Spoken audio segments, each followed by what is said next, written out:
نیومده بودن که فقط کمی بچه‌ها رو بزنن، نیومده بودن که فقط اشرفی‌ها رو بترسونن، مثلا وادار به عقب نشینی بکنن. اومده بودن برای شهید کردن بچه‌ها.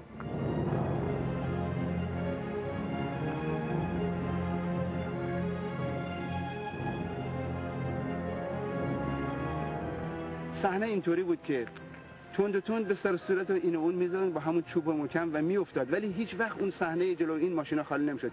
یک نفر دیگر از این ور میومد درست روبروی همون چوب که نذاره این ماشینا بیان جلو، یعنی صحنه خالی نمی‌شد.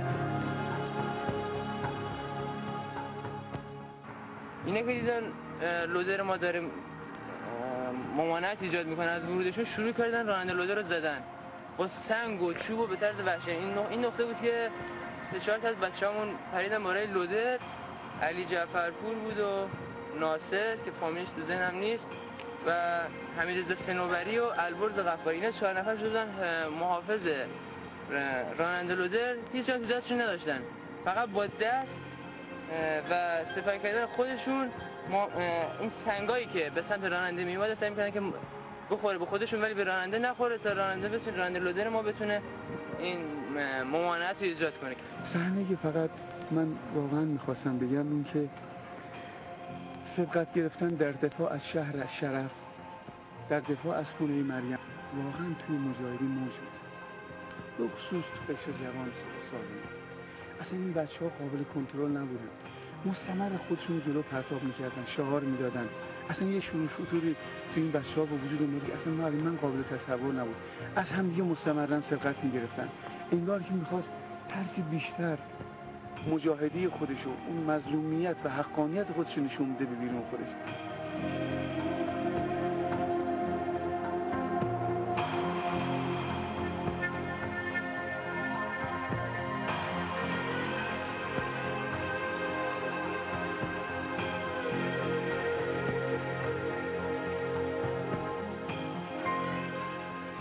یک مساحتی رو لودر همه رو، این سیاجا رو، این سیخاردار رو، موانع رو همه رو هول میداد عقب. ما میرفتیم جلوش با دست به دست هم دادن و دیواره انسانی مانع میشدیم. لودر میومد، بیم آبا میومد با بیلش میومد تا جایی که این موانع بهش اجازه میداد میومد که بچهای ما رو دفن بکنه. یه نقطه ما اون انتهای خاکریز که چیز که جلو گرفته بودیم با لودر اومدن، ما خوابیده بودیم چند تا از بچه‌ها که مانع از عبور لودر بشیم. لودر اومد خاک جمع کرد، همه جو داشت میریخت روی ما، قصد دفن کردن ما رو داشت که من با یکی دو بچه‌ها رو از زیر خاک کشیدیم بیرون.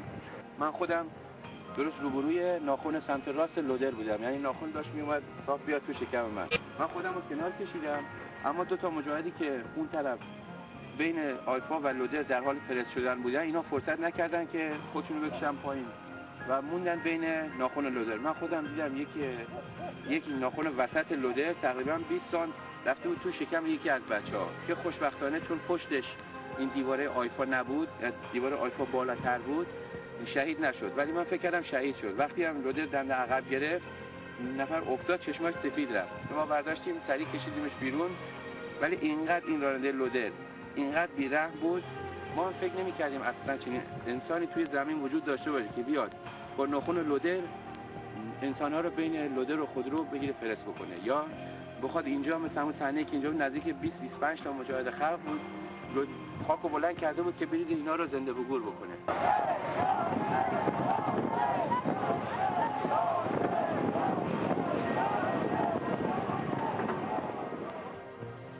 یکی از جنایت‌هایی که اینا داشتن این بود که من دیدم دو تا از بچه‌ها بودن، یکی دیگه‌شون حبیب بود، حبیب شعبانی بود، نه از ناخنای بیل لودر آویزون بودن.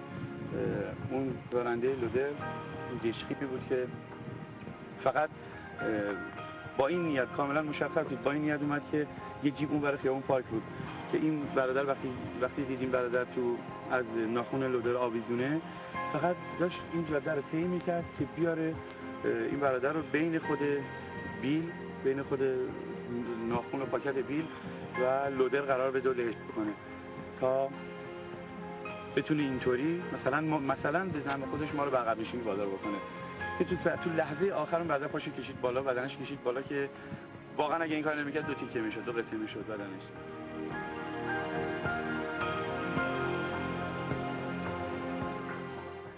توی نقطه شروع کرد به چپ کردن آیفتا. یعنی ماشینایی که ما اینجا داشتیم شروع کرد به وحشیانه چپ کردن، ماشینا الان بردن اینجا تا از دور خارج شدن. یا حتی خودروهایی بود که اینجا اصلا خالی اصلاش بود، کاری نداشت. ماشین ما بود اون کنار بود، ولی این پلیسای عراقی میمدن شیشه رو خورد میکردن، جنسایی که توش داشت دارنش. یعنی اصلا کارهای رذیلانه و هستی که ما مونده بودیم که اینا مثلا واقعا همه کاراشون پاسدار نشان و کینه‌ای بود.